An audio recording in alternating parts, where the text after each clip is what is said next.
No, Pharaoh, I'll let him hang out in the backyard. He's right there. I'll let him hang out for a little bit by himself. You know, he's got separation anxiety. And I was noticing when he's back here by himself, there's a lot of distractions. He doesn't seem flipped out. So you know, meaning I'm inside and he's not freaked out looking for me or barking at the door. It's all sort of like coming together, and that's how it is with your separation anxiety dog. You have to do a bunch of shit, but you can make the dog better. But if you think that a purely positive method, they'll tell you to put your dog down, shit like that. If you think that a purely positive method is going to work with your separation anxiety dog, you're fucked up in the head. You are. Most of them are going to tell you, no, we can't do anything for your dog and stuff like that. If it's real severe, come on. They might come over and take your money and then leave. You can't make these dogs better by not telling them no. They're flipped out. You can't do anything for them. The only thing that you can do is when they're flipped is tell them no.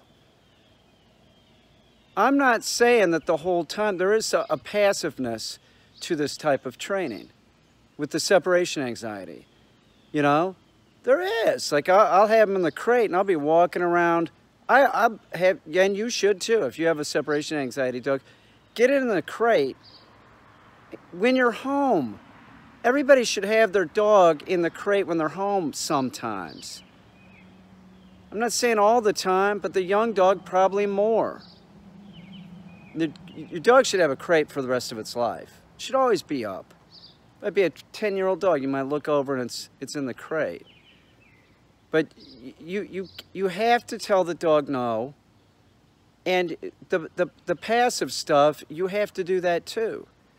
So the dog's in the crate and I'm walking around doing other shit. Like I might leave at any time. I might go out the front door and then come back.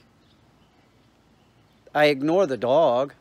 I don't come in and look at him. I make, you know, unless if he's acting up or something, he's acting excited. I tell the separation anxiety dogs, no, sit the fuck down. You know, you're bothering me. That's how you make them better. It's not a purely positive method.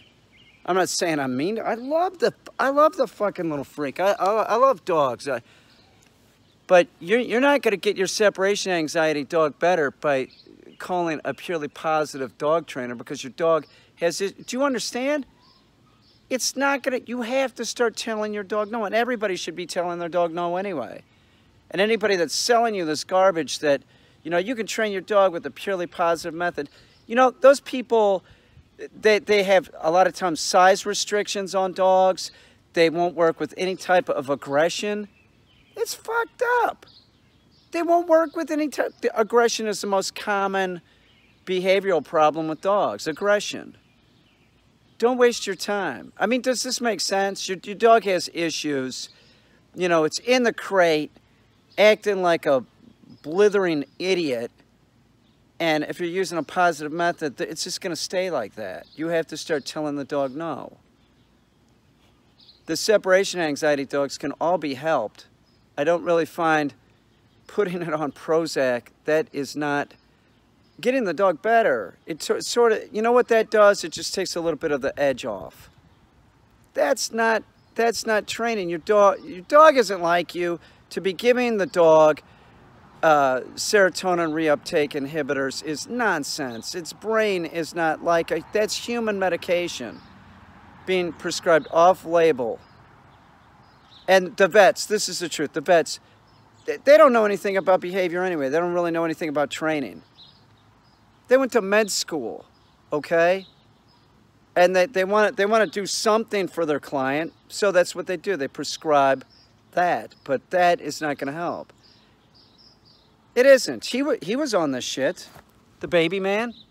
He was on Prozac or something like that. I said, well, just, you know, call the vet and let's wean him off of it before he comes to the board and train, because it doesn't help.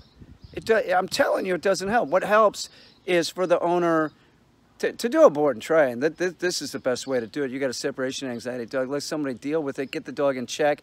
Get the dog trained, right? So that you're, articulating this. You can articulate. You can say stuff to the dog and it makes sense. It's all black and white, good, bad. Good boy. No, heel. But it makes for a healthy, happy dog. That's a great way to do it, but you could do it on your own. You could get your dog better, but you're going to have to work, not just give the dog a pill and think that the dog's behavior is going to get better. It's not. Contact somebody that has experience with it. You don't want the dog flipping out.